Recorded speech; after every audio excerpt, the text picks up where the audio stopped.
Shout out to Nipsey Hussle, rest in peace.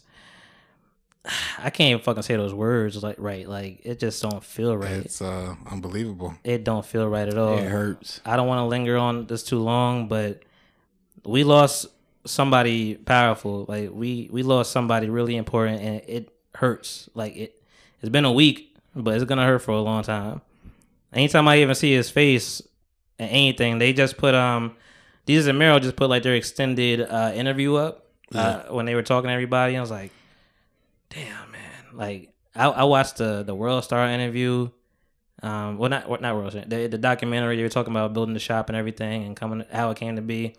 His brothers and It's just sad. I can't even. We were just joking and talking 2 seconds ago, and you just those names come out. Those 3 words are. I don't even want it to be true. It's almost unbelievable.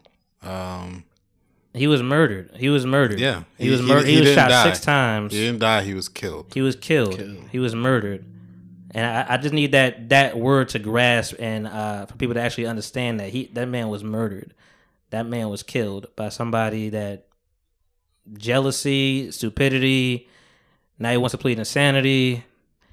That's another thing that I really don't understand, and I really hate that we have to even be a part of that in today's society where I don't give a shit about the other person. I don't give a fuck. I don't want to know his name. I don't want to know his lawyer. I don't want to know what's going on, where he came from, and now he has fame. Exactly. Now he has fame for whatever until he goes to jail. It's lock. But I don't even want to indulge in that. I'm like, and it's fucked up because it's so much clickbait that you're gonna get clicks. Part of you wants to know, part of you probably doesn't want to know. They put the fucking video out. Yeah, man. Of this man. Yeah, bro. I didn't, and I purposely dodged those videos not to watch them because I feel like in our culture we've become extremely desensitized to watching our people fall. I mean, and I don't necessarily know about anybody else, but just being affected by gun violence, in my own personal life, it desensitizes you. It's almost like, all right, you don't care as much anymore, but at the same time, it hurts. And you don't want to feel that way. No. And I probably was along those lines. I mean, when it's unfortunately it's still happening today. But when so many black boys were being killed by policemen, I stopped watching those videos because it would just come to you all the time like, yo, new video. I'm like, why would I want to watch this? And granted, it's surveillance. It's a surveillance tape, so it's not like a camera phone. So I mean, we have that, but I'm not gonna watch this. It just makes you angry, man. I've heard people talk about it and explain what was going on. Like I heard, like he looked like he was scared to shoot him, and then he shot him, and he realized he was lifeless, and then he shot him and kicked him, and then he shot him in the face. It's just extreme disrespect. Yeah. When I heard shot in the face, I was like, "What the?" Like I immediately go to the fucking funeral. Like you can't have an open casket. Exactly. Yep. It's like he wanted to cause extreme pain. And then once he realized he was causing that pain, he ran away scared. It's like, hey, man, if you're going to be tough all the time. Right. Keep the same be tough energy. half the time. I mean, in the interview with his brother, or at least the article that was put out, he was still alive after all that. Mm-hmm. And his brother obviously saw him take his last breaths, but it's just like Nipsey fought all the way to the end. Yeah.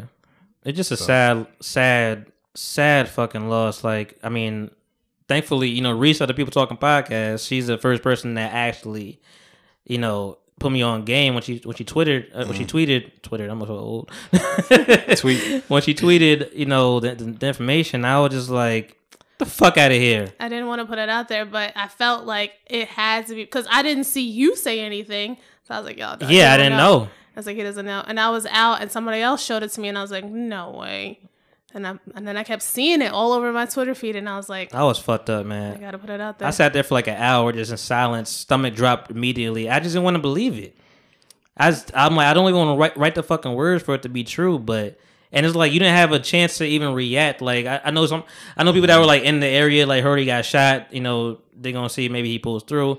We just got the move. He was shot. He was killed. Like it was right after one another. Nah. No, I had it that he got shot, and then it was like a good 30 minutes, not even 30 minutes, like maybe 25, whatever. And I was like, oh, he got shot.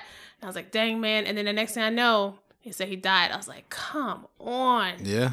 Shit, that's 30 minutes is enough for me to miss it.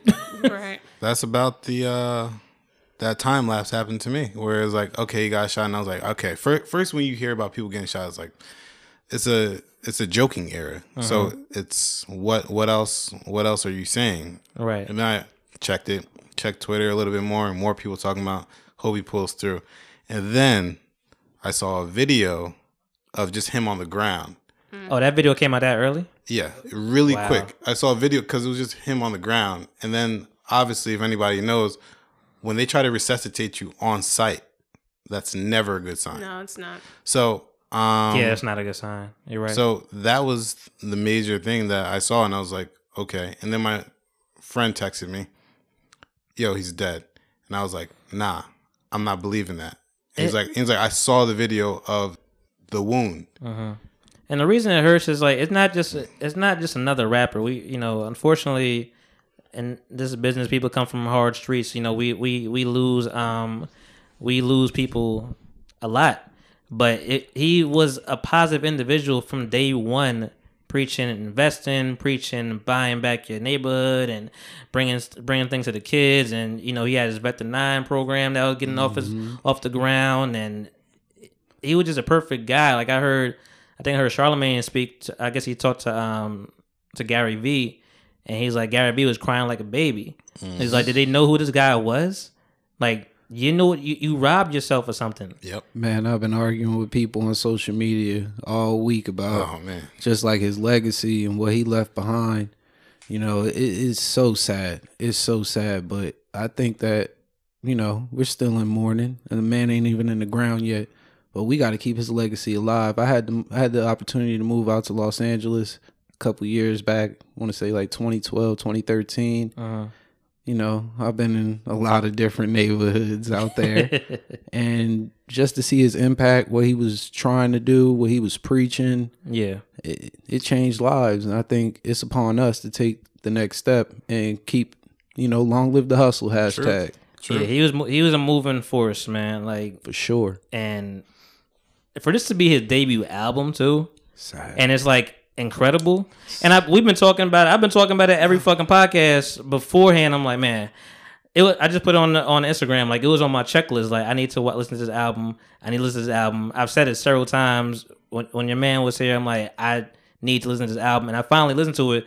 Thankfully, before he passed, and I was like, man, this is really like I knew it was something I had to listen to. And the motivations in the music. The message in the music is not just him talking about a bunch of guns and bullshit, because that's what people are going to immediately go to. And that's what I was saying. I was telling people, I was arguing. I'm like, oh, yeah, they were trying to say like he had 1 foot in, 1 foot out. I'm saying even if he had 1 foot in, it was to pull everybody up. He wasn't doing no foolishness. And I'm really not for that conversation, you know, leave the hood and all that stuff. Like he was being what he was supposed to be. He was being what, even as a Crip, like what they represented, it was never violence. Community resurrection. From the beginning. Yeah. So he was doing everything the right way. And that makes it hard. I was at the mall the other day, and I was just, and I ain't really want to go too long on this, but the emotions come in anytime. It's still fresh. I was at the mall the other day, and I'm just by myself eating, and I'm just looking at people different. He's like, if it could happen to him in his own, and in front of his own store. You know, like obviously rappers talk a lot about their own life within like their own stories, but it's almost like just re-listening to things, listening to different bars, listening to different interviews. It's almost like he had full awareness of people like the man who killed him that were constantly around him. And it's like one bar that really resonated with me was when he was like, every couple of shows, I just buy some new gold. Circle got smaller, everybody can't go. Whereas like this dude was in the same set as him. He wanted to be affiliated with him, where he's like, he knew. He's like, everybody cannot come along with the journey with you. Right. He knew in order for him to move forward and help other people move forward, some people just can't be in your circle. Yeah. It just fucking hurts, bro. It hurts. And, I'm going to leave it at that. Rest in peace, Nipsey Hussle.